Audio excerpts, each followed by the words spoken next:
Michael Crick reporting. A list of all the candidates standing in Oldham East is available on the BBC website. Well, let's discuss the Liberal Democrat manifesto now with their Treasury spokesman, Vince Cable. Vince Cable, why, when you say the public finances are in a terrible state and are going to need really serious cuts, can you find £17 billion to give away in tax breaks? Well, because the 17 billion isn't been given away, it's been raised from other people. I mean, the tax package is broadly neutral. We do actually have a small increase in taxation based on this levy on the banking system, roughly 2 billion. So there's a small increase in one tax, but the tax package itself is self-contained. We think there is a connection with that bigger problem because there is going to have to be some very tough cuts, and we spelt out what some of them are. The next few years are going to be very difficult, and we think it's very important that there is a sense of fairness, solidarity, which would be helped by having a package of tax measures that introduces greater fairness in the system. This has got nothing to do with fairness. I mean, if you're a single mother on £6.5 grand, for example, you don't get anything. If you're a couple with a dual income of £90,000, you get £1,400. Well, certainly true. Is that fair? If you don't pay income tax, then you're not going to get any relief from income tax. That's self-evident. But for vast numbers of people on low and middle incomes, this is a considerable advantage. But the very poorest don't benefit. No, they don't, because they're either on benefit or they're below the level at which they pay tax. That's perfectly true. Let's look at another thing you say in the manifesto. You refer to the rise in national insurance contributions as a tax upon jobs, which is a term the Tories use as well. In which case, why not cut it as they're going to? Well, we do say in the manifesto that it was not a desirable thing to have done, and it wasn't the best way to approach the problem. But we say quite honestly, we can't see how we would raise the money to deal with it, so we've distanced ourselves from the Conservatives because we think their plans are threadbare and they've advanced all kind of vague efficiency savings to pay for it. But certainly, in terms of basic analysis, it isn't desirable to raise taxes on employment. And in an ideal world, we would not just stop the increase, we'd actually reduce it, but it's not an ideal world. How many of the policies in here would be absolutely non-negotiable if you were invited to join a government either led by Gordon Brown or David Cameron?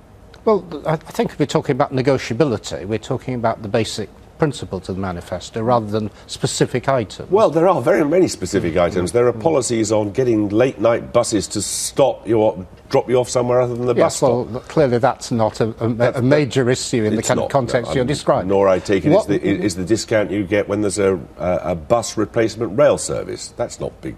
No, but the big items are the key tax reforms based on fairness, the commitment to sorting out the economy, which clearly has the deficit reduction at its heart, the commitment to education, the pupil premium, and cleaning up politics. Those are the four big themes around which we're campaigning. And, were we ever to be in a situation of discussing policy with other parties, those are the themes that we would be wanting to pursue. They are all absolute preconditions for you sharing any kind of power in any kind of form. No, I didn't say that. No, you didn't. We're not talking here about negotiating strategies and tactics. We're saying those are our principles, those are what we're campaigning on, those are the things that matter. You're a popular man.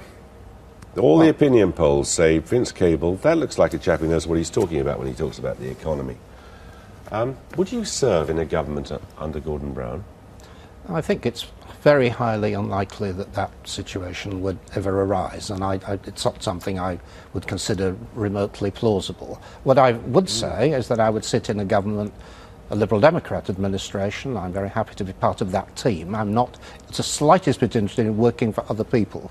Right. I note you really haven't answered the question. If you were asked by Gordon Brown to join his government, would you do so? I would not join his government as a Liberal Democrat working for a Labour government. Absolutely not in question, whatever. I'm not interested in being poached or working for another party. In a coalition? Absolutely clear. I'm part of the Liberal Democrat team. Coalitions are not on the agenda at the moment. It's a very unlikely outcome. Has all this stuff sort of turned your head a little bit? I mean, I saw last month you had to issue an apology for saying that you've been invited to the Treasury to discuss... No, I didn't. I didn't apologise. I wasn't asked to give an apology.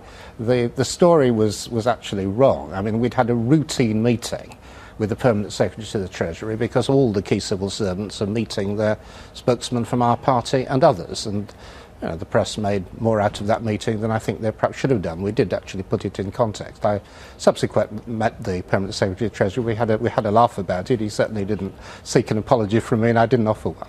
But it would be great, would it not, if you devoted your life to politics and wanting to see things get done, to get the opportunity to get things done. Yes, that's right. I'm not just a commentator, and that's why the Liberal Democrats are competing for government. That's why we've got a manifesto for government, which I think was pretty credible. And I would like to be in a position, working with Nick Clegg and my colleague, to implement it. That's what we're about. Vince Cable, thank you. Thank you.